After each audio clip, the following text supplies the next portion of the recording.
Madanapalle files దగ్ధం ఘటన మరువకు ముందే పోలవరం భూసేకరణ ఫైళ్ల దగ్ధం వ్యవహారం సంచలనానికి దారితీసింది.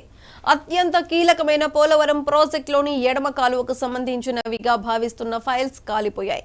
అక్రమాలు వెలుగులోకి వస్తాయనే అనుమానంతోనే అధికారులు కాల్చి ఉంటారని అనుమానిస్తూ ఉండగా డిజిటల్ రూపంలో అన్ని ఫైళ్లు అందుబాటులో ఉండగా ఈ ఘటనకు ఉద్దేశాలు ఆపాదించడంలో అర్థం లేదని మాజీ నీటిపారుదల శాఖ మంత్రి అంబటి రాంబాబు అంటున్నారు.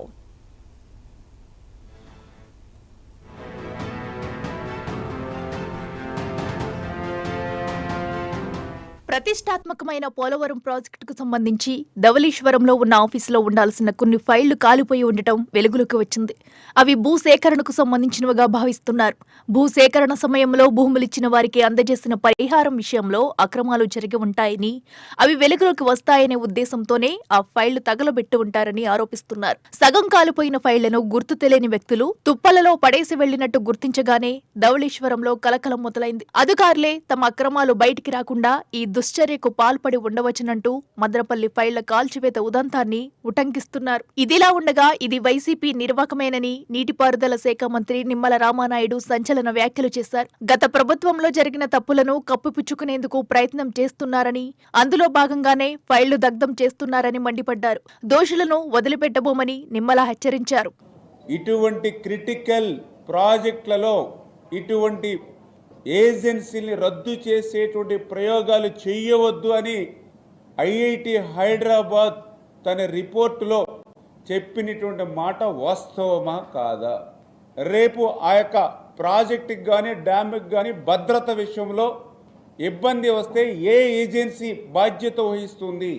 ఒకే వర్క్ని రెండు ఏజెన్సీలు పనిచేస్తే ఎవరు బాధ్యత వహిస్తారు? రేపు పోలవరం ప్రాజెక్టును ముంచేసేటువంటి ప్రయత్నాన్ని ఎండగట్టినటువంటి మాట పీపీఏ రిపోర్ట్స్లో మినిట్స్లో ఉన్నటువంటి మాట వాస్తవమా కాదా?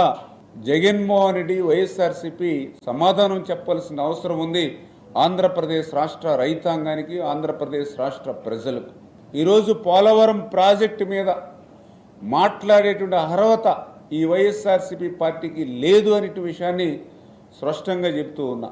ఇదిలా ఉండగా ధవళేశ్వరం దగ్గర నీటిపారుదల శాఖకు సంబంధించిన డాక్యుమెంట్లు తగలబడిన ఘటన మీద మాజీ మంత్రి అంబటి స్పందించారు. డాక్యుమెంట్లు కాలిపోతే ఆధారాలు ఉండవని ప్రశ్నించారు. డాక్యుమెంట్లన్నీ డిజిటైజ్ అయి ఉండగా మదనపల్లి తరహాలోనే ఇక్కడ కూడా అనవసర రాద్ధాంతం చేస్తున్నారని మండిపడ్డారు. అధికారంలో ఉన్నవారు దర్యాప్తు చేసుకోవచ్చు కదా అని కూడా ప్రశ్నిస్తున్నారు.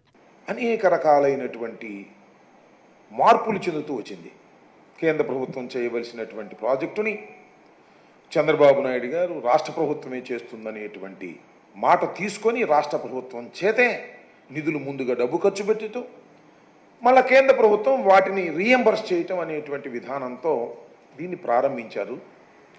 ప్రారంభించి 2018కి పూర్తి చేసి జాతికి అంకితం చేసేస్తాము అని చంద్రబాబు నాయుడు గారు వాళ్ళు ప్రగల్భాలు పలికారు. 2018కి పూర్తి కాలేదు.